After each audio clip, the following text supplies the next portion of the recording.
Kementerian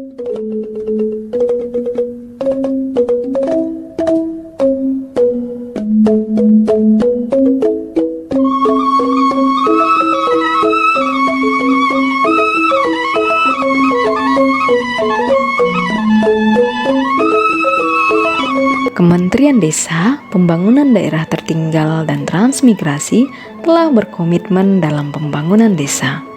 Oleh sebab itu dibangunlah unit pelaksana teknis atau yang lebih dikenal dengan Balai Pelatihan dan Pemberdayaan Masyarakat.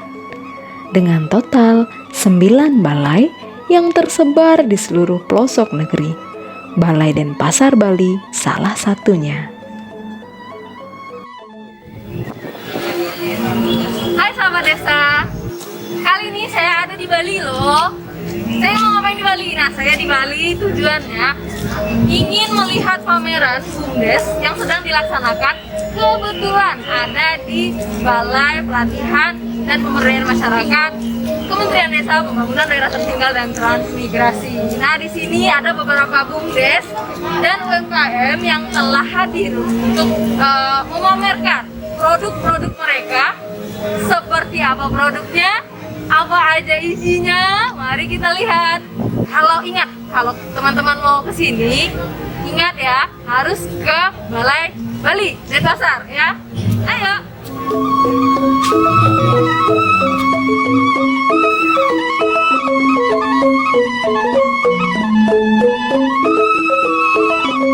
Saya mencium bau-bau durian nih.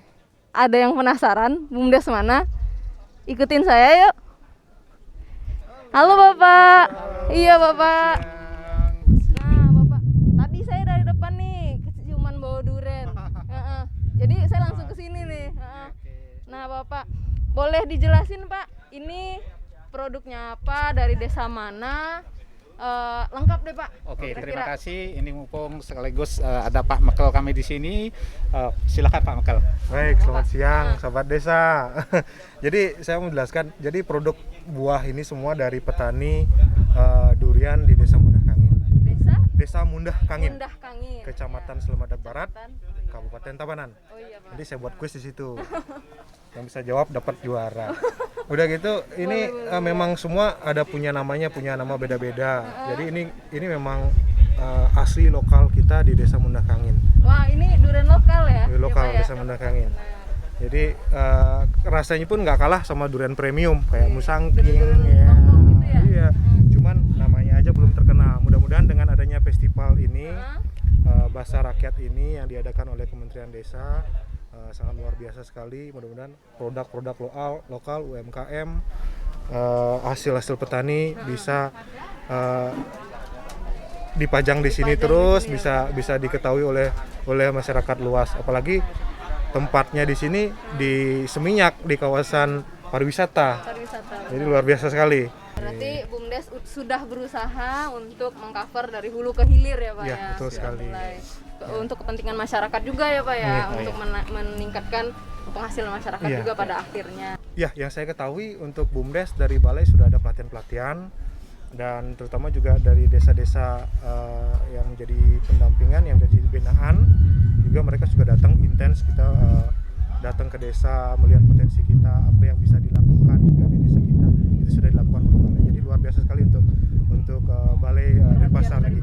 Ya, perhatian bagus sekali. Berarti perhatian pemerintah untuk BUMDes atau untuk warga desa sudah mulai di Bali ini ya Pak ya? Produksi durian. Mantap. Kalau ke Bali, jangan lupa ke Desa Mundah Kangin, Tabanan. Durian. Ini hampir menyamai dengan Musangkingnya durian Malaysia.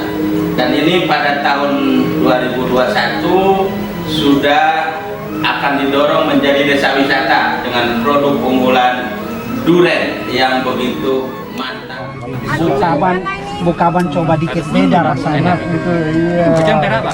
Terpaksa ini. apa? Enggak, yang ini Terpaksa ini kalau durian kocok nambah dibilang. Kalau ini ternyata rasa manis. Manis kan, Bu? Kok begini ya? Saya kan kayak Silakan, durian Bu. rasanya. Ya. Kalau kurang manis yakin senyuman, Bu, pasti durian manis nanti. Kayak Ya, durian. silakan, Bu. Rasanya persis durian. Persis durian bener. Saya agak tertarik nih.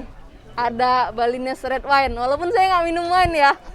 Tapi saya penasaran untuk Bali Red Wine ini. Bapak dengan Bapak siapa Kak? Saya dengan Wayan Wirakencana atau Kekung. Oh, Kekung. Ya. Kebetulan Bapak sebagai Saya sebagai marketing dari wine ini. Ya, ini produksi dari keluarga paman saya sendiri sebagai winemaker. Dan kita bekerja 3 orang. ya, Pak, ya? Iya, begitulah. Kalian ini sebenarnya berawal dari bikin-bikin di rumah untuk minuman keluarga. Jadi semasa pandemi banyak yang suka, akhirnya kita bottling dan saya pasarkan, akhirnya diterima di masyarakat gitu. Ya.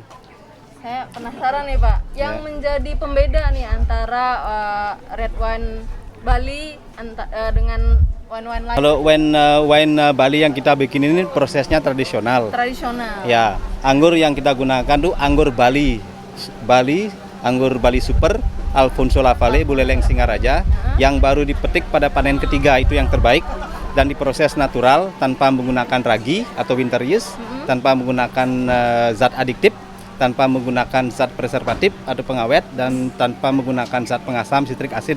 Jadi murni wine dengan fermentasi anggur dan sedikit gula tradisional Bali. Diproses selama kurang lebih difermentasi kurang lebih 2 bulan. Dan masa penuaannya minimal 6 bulan bahkan lebih. Nah, kalau kadar alkoholnya sendiri Pak? Kadar alkoholnya setelah dites dengan hydrometer ini 14,5%. Cukup tinggi itu atau gimana? Sedang lah. Oh, sedang. Ya, ini minuman beralkohol tipe B ya, di bawah. Ya, di bawah 20%. Nah, dan Kalau di Bali sendiri kan minum wine atau arak Bali itu sudah biasa ya Pak? Sudah ya? biasa. Nah, dan ini wine sebenarnya itu kan bagus untuk kesehatan. Oh, ada manfaatnya? Ada Pak, untuk manfaatnya kesehatan? wine itu, apalagi ini tanpa zat kimia. Jadi wine ini kalau diminum secara moderat 1 sampai 2 gelas setiap malam sesuai dengan kebutuhan tubuh, itu bisa untuk menyehatkan jantung karena dia akan mengikis kerak-kerak dalam pembuluh darah dan juga untuk asam urat gitu, kolesterol. Bisa untuk pengobatan juga? Iya, udah pengobatan. Dan ini karena memang murni, jadi murni ya. Kalaupun minum banyak 1 botol ini mabuk, besoknya itu paginya itu nggak bakalan pusing. Nggak pusing. Karena tidak ada zat kimia. Nah, saya penasaran nih, Bapak udah memproses arak Bali atau red wine ini. Manfaatnya untuk masyarakat ada nggak Pak? Misalnya dari segi pekerjanya dari orang-orang desa atau bagaimana? Oh iya, dengan kami memproduksi wine ini setidaknya bisa meningkatkan suplai anggur petani anggur yang di Buleleng Singaraja. Yang kadang-kadang mereka susah mensuplai anggurnya itu untuk membeli, karena anggur itu kan cepat sekali busuk, Bu. Oh, iya, satu benar, minggu Pak. kan, Iya. busuk. Kalau 3 hari kekuatannya dia udah gini, kalau enggak langsung didistribusikan. Jadi dengan Bapak berusaha memproses anggur tersebut, petani juga terbantu. Terbantu.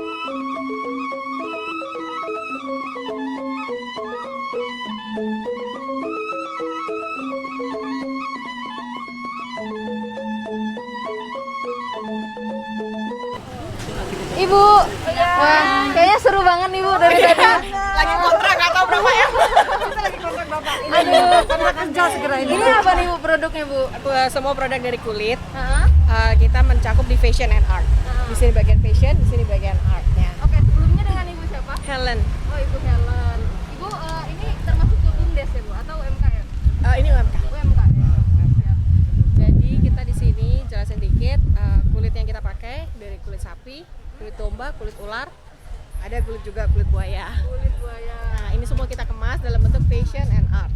Nah, Mbaknya di sini mau ini ya nyari kulit juga ya? Pengunjung atau setia. Mau nyari buaya? Tadi Bu Menteri bilang katanya suruh kulitin aja buaya daratnya. Kulitnya ada buayanya. Nah, untuk pemasarannya ini kemana aja udah Mbak? pemasarannya ini kita udah ekspor karena semuanya quality ekspor. Domestik juga jalan. Berarti sudah berstandar ya Mbak ya? Udah, karena untuk yang ini juga kulit ularnya kita standar ekspor udah pasti. Karena biasanya kita udah ekspor ke Milan. Oh, ke Milan. Untuk bahannya. Nah, jadi dari itu kita develop untuk produk Indonesia sendiri berbasiskan bahan yang dikualifikasi sama.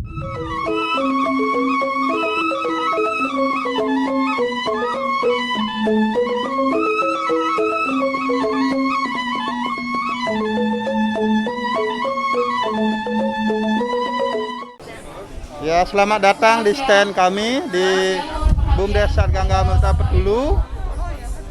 Kami ada beberapa produk saat ini yang kami pamerkan. Ada jamu, berbagai jenis jamu dan produk lokal dari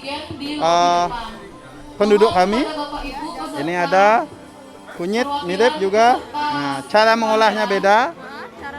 Ya, kemudian ini ada madu lebah dan madu klekle, di mana bagus untuk pencernaan. Saya boleh tahu Ibu dengan siapa, dari mana? Saya dengan Ibu Ayu dari dari Badung, dari Kerobokan Badung. ya. Ini kebetulan BUMDes atau UMKM Bu? Ya UMKM, ya UMKM. Produk minyak Kaliasta. Ya. Ini minyak apa Bu? Ini kayak minyak herbal untuk ngilangin pegel, sesak napas, eksim, bahkan ketumbi. Terbuat dari semua herbal. Gandapura. Kita masih secara online dulu. Ya, tapi ya sudah ini produksi keempat, sudah lumayan sampai ke Jakarta, Surabaya. Sudah. Minyak Kaliasta ya. Bisa dibawa itu sampelnya. Untuk pegel ya, untuk pegel rematik. Saya sering pegel Bu, boleh. Coba aja.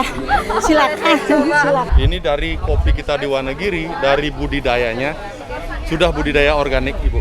Itu sudah ada sertifikat Rainforest sama sertifikat organik. Langsung USD. Iya, luar. Karena memang kualitas kopi kita kualitas ekspor. Oh, berarti ini juga diekspor? Ya, sudah terekspor, green bean-nya sudah terekspor, Bu. Kemana saja Pak? Ini sudah masuk, dia yang membawa langsung. Ini kalau kita berbicara untuk pasarnya, ini sudah tercover semua sih. Covernya itu ada. Ya, sudah dibeli oleh PT Indokom Citra Persada. Ada.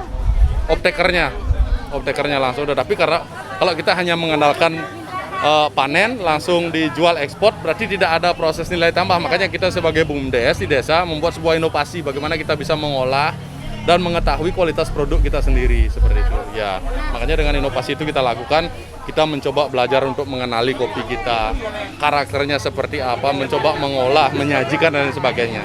Itu yang kita lakukan. Nah, BUMDesnya sudah ada manfaat untuk masyarakat? Sudah ada Ibu, sudah ada manfaat untuk masyarakat. Jadi dari mereka biji kopinya diambil dari masyarakat, ya. Kemudian pengolahannya juga masyarakat ada ikut andil ya Pak? Ada ikut andil, masyarakat ada ikut andil. Terutama kita kan di sana di Desa Wonogiri juga BUMDes mendapatkan hak pengelola hutan desa.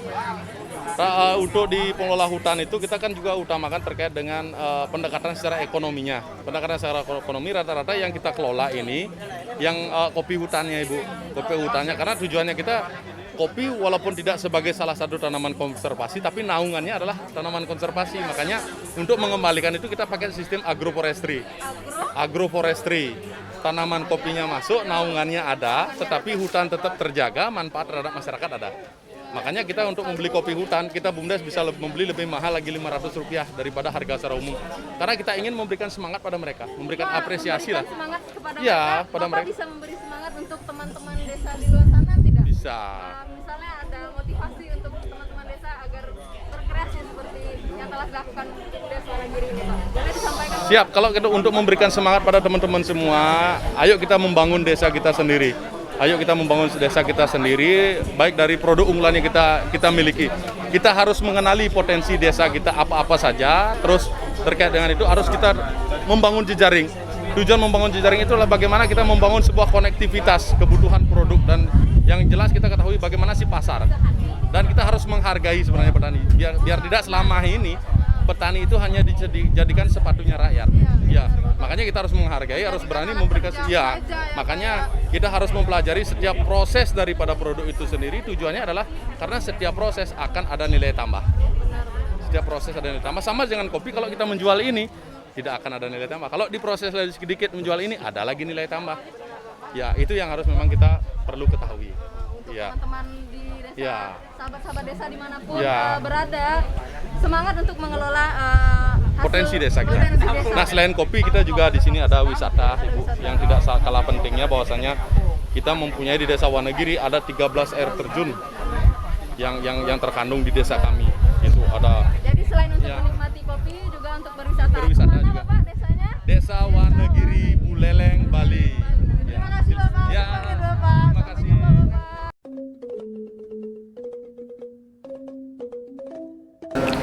Peserta pameran UMKM dan BUMDes yang ada di Balai Denpasar pada tanggal 23 itu terdiri dari peserta seluruh BUMDes di kabupaten yang ada di Provinsi Bali dan sekitar 25 UMKM yang menjadi binaan Balai Denpasar. Dan pada saat ini juga Pak Menteri berkenan akan membuka acara pelatihan BUMDes di Kabupaten Tabanan yang pesertanya terdiri dari 20 BUMDes yang ada di Kabupaten Tabanan. Dan ada juga kegiatan ini akan ada pengarahan Pak Menteri untuk para pendamping profesional yang ada di provinsi dan kabupaten yang berjumlah 49 orang. Dan kegiatan ini rencananya akan berlangsung sekitar jam 3 sore sampai dengan jam 7 malam dan akan kita harapkan dengan adanya pameran ini ada hal-hal baru, ada link-link baru, ada jaringan-jaringan baru yang terbentuk dengan kegiatan pameran yang diadakan di Balai Denpasar, dan kami harapkan dukungan dari seluruh stakeholder yang ada yang terkait untuk kegiatan ini menjadi bagian yang akan kami lakukan setiap tahun di Balai Denpasar karena bertepatan lokasi kita berada di pusat pariwisata yang ada di Seminyak ini. Terima kasih. Mungkin itu yang bisa disampaikan. Assalamualaikum warahmatullahi wabarakatuh. Om Santi Santi. Sahabat desa, saya sudah berkeliling-keliling di acara pameran BUMDes. Nah, kebetulan saya bertemu dengan rekan saya PSM di Balai Denpasar Bali. Nah, saya bicara dengan siapa nih kalau boleh tahu? Saya Ilham, PSM ahli pertama. Nah, Ilham, acara ini nih, boleh saya tahu sedikit nggak kalau dari pandangan Ilham sebagai PSM untuk pemberdayaan kah itu apa yang sudah dilakukan Balai terhadap masyarakat termasuk BUMDes di sini? Iya. Oke. Jadi Balai ini sebenarnya secara umum kan melaksanakan pelatihan, salah satunya BUMDes. Nah, selain pelatihan secara reguler, kita juga menerima permintaan dari desa-desa yang ingin mengadakan pelatihan secara mandiri. Wah, ini berarti permintaan berarti. Kalau kegiatan ini sebenarnya inisiasi dengan dinas juga kan, karena ada UMKM-nya juga. Iya, betul. Nah, pas di lapangan pun kita temuin banyak banget BUMDes yang punya produknya bagus nih, tapi bingung masarinnya. Jadi salah satu harapan kegiatan ini kan, ini banyak tamu yang datang juga, siapa tahu ngebuka ya channel-channel mereka lah buat pemasaran ke depannya. Gitu kira-kira. Nah, Mas Ilham nih, sebagai PSM sudah melakukan apa aja untuk BUMDes sendiri? Saya penasaran nih. BUMDes sendiri, kalau saya karena masih anak muda selalu dikasih kesempatannya coba materi pemasaran digital online. Kan zaman sekarang kan banyak online-nya. Dengan keterbatasan di desa, kita kan harus ngeliat juga nih. Kalau di Bali sendiri banyaknya Facebook nih, Mbak. Masih Facebook paling banyak, Instagram, YouTube. Akhirnya kita coba arahin, karena di desa pasti ada aja anak mudanya. Nah, kita arahin teman-teman BUMDes buat berdayain rekan-rekan mudanya. Benar sekali. Buat bantu pemasarannya kan. Benar. Pemberdayaan masyarakat desa itu bukan cuma orang-orang yang tetua-tetua, tetapi anak muda juga. Iya, karena kita kan sebenarnya cuma ngasih stimulan gitu ya, ngasih motivasi, fasilitatorin. Tetap harus mereka juga yang gerak.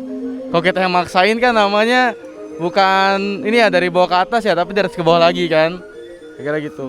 Nah, Mas Ilham, ada pesan-pesan tidak untuk teman-teman sahabat desa di seluruh Nusantara, baik terkait inovasi, kreativitas untuk membangun desanya? Nah, kalau dari saya pribadi itu sarannya desa harus mulai melek ngelihat dunia luar. Artinya kadang desa nih dia punya potensi tapi nggak sadar karena dari kecil mereka di sana. Coba banyak diskusi dengan teman-teman dari desa lain atau daerah lain, dan jangan mau takut untuk perubahan. Ya kira itu lah. Iya, untuk berubah. Jangan takut untuk berubah. Mungkin Mas Ilham boleh menyapa sahabat desa terlebih dahulu. Sahabat desa, hai. Halo. Ini si Indonesia berarti ya? Indonesia ya. Baiklah sahabat desa, kita sudah berkeliling-keliling di acara pameran BUMDes yang diadakan oleh Balai Pelatihan dan Pasar Bali. Sahabat desa jangan lupa tonton terus dan pantengin terus acara-acara kita selanjutnya. Penasaran kan kita mau kemana?